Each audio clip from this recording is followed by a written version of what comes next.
kana bitang naangko nimo tanan nimo nga pangandoy mga ambisyon sa imong kinabuhi sa diha nga maangko na nimo si Jesus Christ. Mahimo na to nimong walay bili tungod kay ipalabi na nimo si Jesus Christ. Nag-ingon diri si Apostol Pablo sa Philippians 3 verse 7 hangtod sa 8. Apan kadtong tanan kaniadto giisip ko nga bililhon, karon giisip ko na nga walay bili tungod kang Kristo.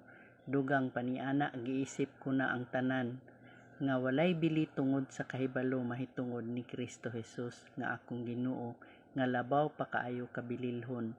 Tungod kaniya gisalikway ko ang tanan ug giisip kong basura lamang aron maangkon ko si Kristo.